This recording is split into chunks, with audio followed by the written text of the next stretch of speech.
Okay, we're gonna start our review of the 9870 Massey Ferguson Heston windrower. We have the 16-foot header. We're gonna get this thing fired up and out of the shop. I've got just a hair of hay I'm gonna cut down real quick, and I want to get this review done. Okay, so we have our door open, and this is kind of how we're going to do it. We're going to do the cab review first. We're going to get in it, start it, go cut just a little bit of hay down. Then we'll come back to the shop, do the header review. I'm going to tell you what I like about the header and the things I do not like about the header. Then we're going to do the tractor review. So engine, suspension. My machine is equipped with a DWA, a dual windrow attachment. Mine is the older version. This is a 2015 machine. I don't believe they sell these anymore. I think they've gone to a merger that is longer than this one, and that way you don't have to put an extension for a tripler on it. It will either triple it or just double windrow it. So I will briefly touch on this, and I may talk a little bit more.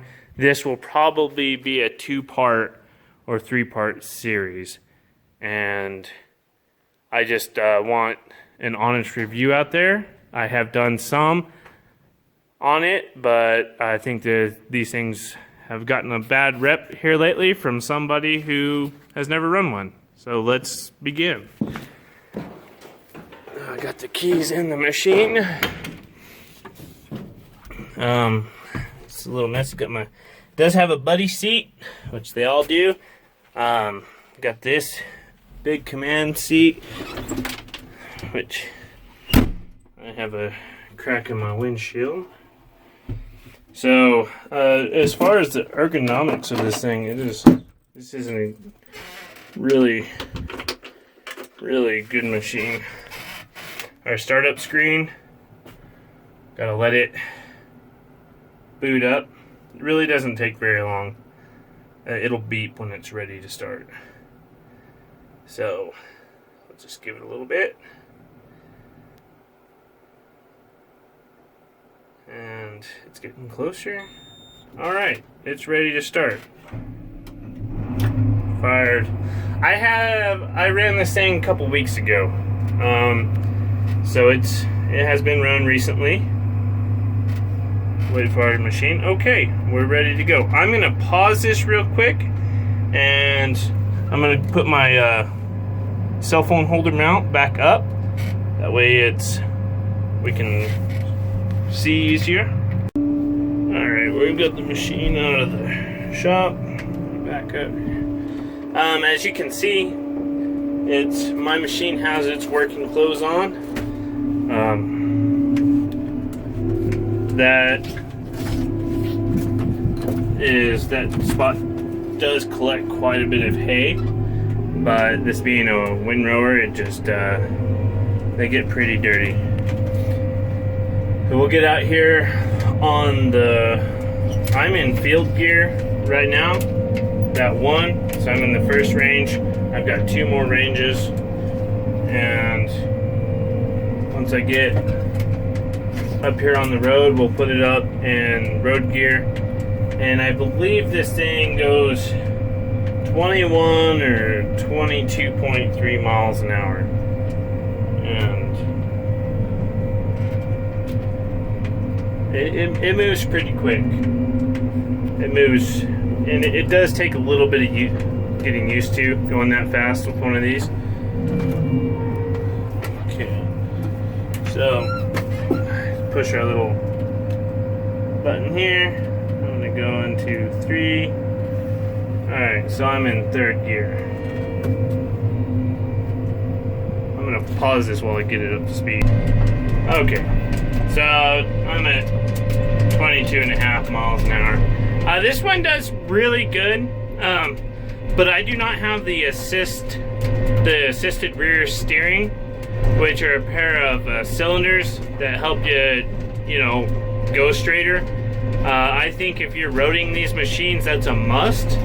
I actually haul this machine most places I go, but when I do get to a location where I'm going to be doing quite a bit of cutting in a certain area, then I will drive it, you know, several miles, you know, 10 miles or so, different areas.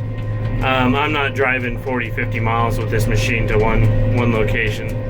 So I think at this speed, your person really needs the adjustable rear steering axles. But I'm running 2,160 miles an hour.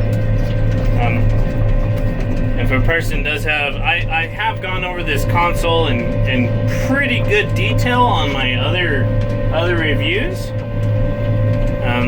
I just don't think I've gone over the header enough, so we're gonna cut a little bit of hay here real quick. I'm grazing some hay out, and I'm just gonna make little rows for some Kevs to walk through it, so we can see it running when we get there. Okay, so we're gonna start our little review of while we're cutting. I'm gonna lower this down here so you can kind of maybe see, you know, not great camera angles in here, so it's just I've got to put my machine back into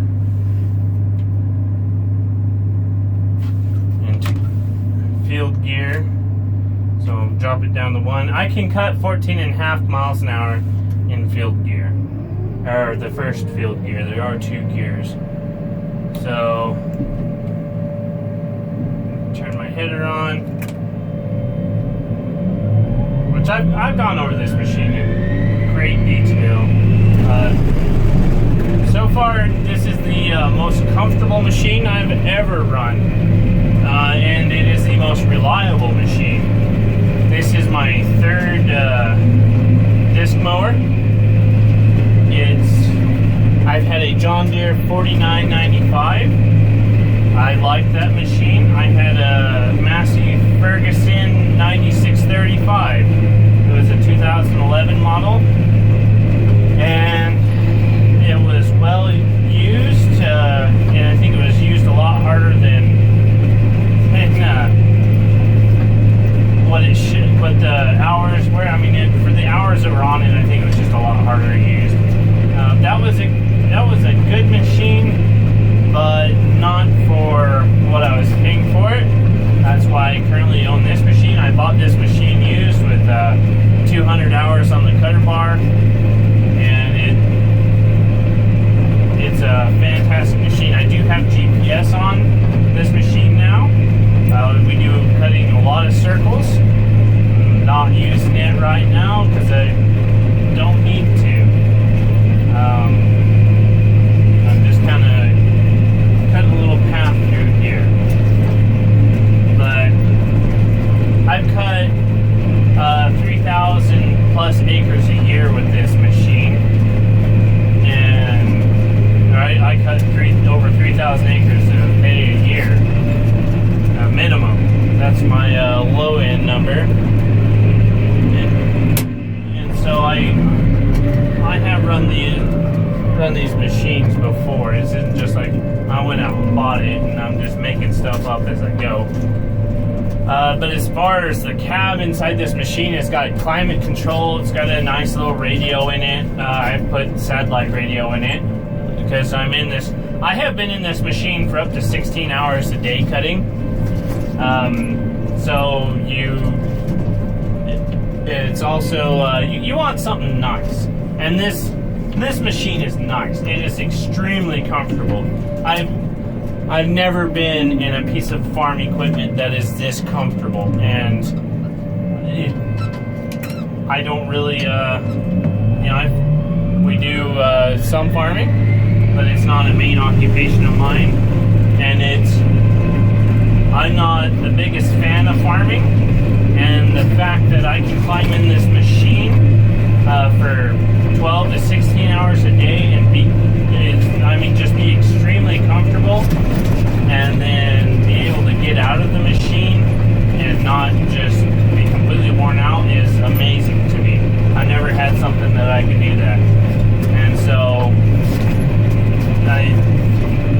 this seat in here, it moves side to side, it moves forward, reverse. It has heated and cooled seat on it. It's phenomenal, the comfort in this machine.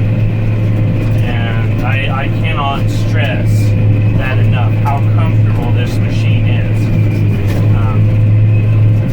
Compared to the 9635, that machine had a solid mount for your control, and then the control moves with the swather.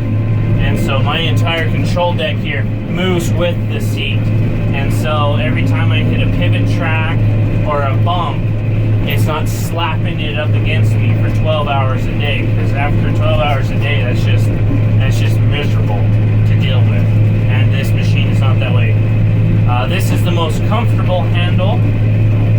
It doesn't, you don't get tired holding it. My 4995 had the old straight handle, and it had, a couple deals, and your thumb would just get worn out touching it. It just got really, really tiresome after a 12-hour day.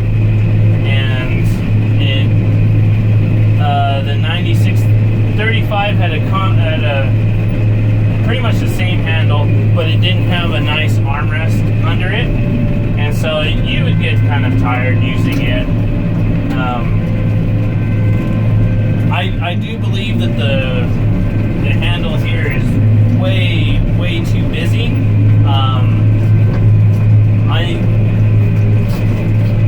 It is nice having the buttons here so you don't have to go through the console, but half the time you have to go through the console to remember what the buttons even do.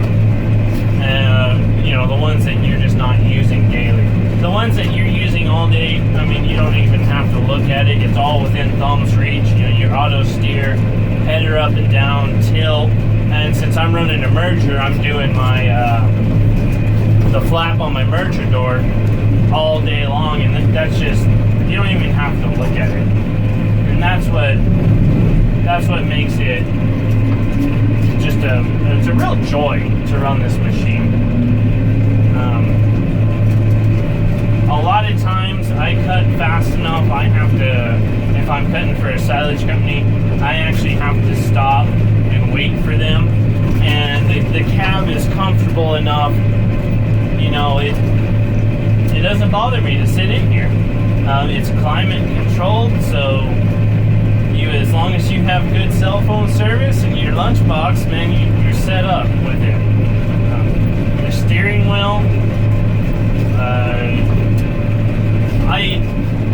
I didn't like how small the steering wheel was, but since I have auto steer, then it doesn't really, it's fine the way it is. All the steering is electronically, it's electronic over hydraulic, so everything goes to a box. And I'm going to cut one more through the middle. And so, it's not like the old machine where you could feel the hydraulics. That's something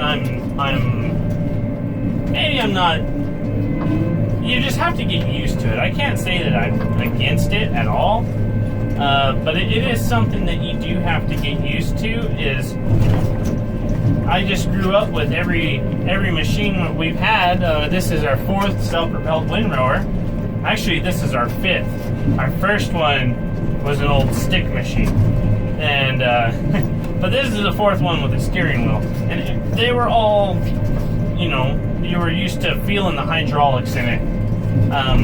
So at cutting at 14 miles an hour, if you can't really feel the hydraulics, and I have my sensitivity all the way down, it makes it a little difficult to steer at those speeds. But if you were in it for 6,000 acres of hay a year, you would get used to it really quickly.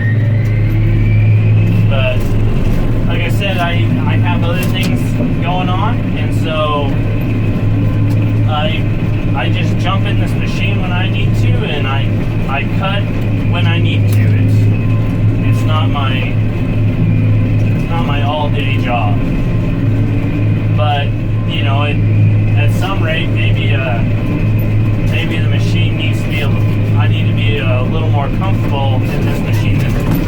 people, just so there's, it's easier to operate the machine. But not like somebody who's sitting in here every single day. Okay, we're about finished here. The one thing I will say about this machine is, since I do run auto steer now, is I do not have the auto steer monitor in here. I can just run it through in here, and I don't even have it turned on, so it's not showing up, but on my other videos it shows up. There's a little steering wheel here. I would like to get a monitor in this machine, but $2,500 is $2,500, and I'm not going to drop that when I can just scroll through this command console and do whatever I need to do. But if you don't like command consoles, then you're not going to be in the new windrower market. They all have them. They've all gone to it. That's just part of it. You're gonna have to deal with them. So, and they're not. This is the first one I've had with a console like that, and they're not hard to get used to at all. They're extremely simple to get used to, or at least this one is. And this is the standard console that's in all of AGCO's hay line, I think. I'm gonna pause this and shut my gate, and we'll get back to it.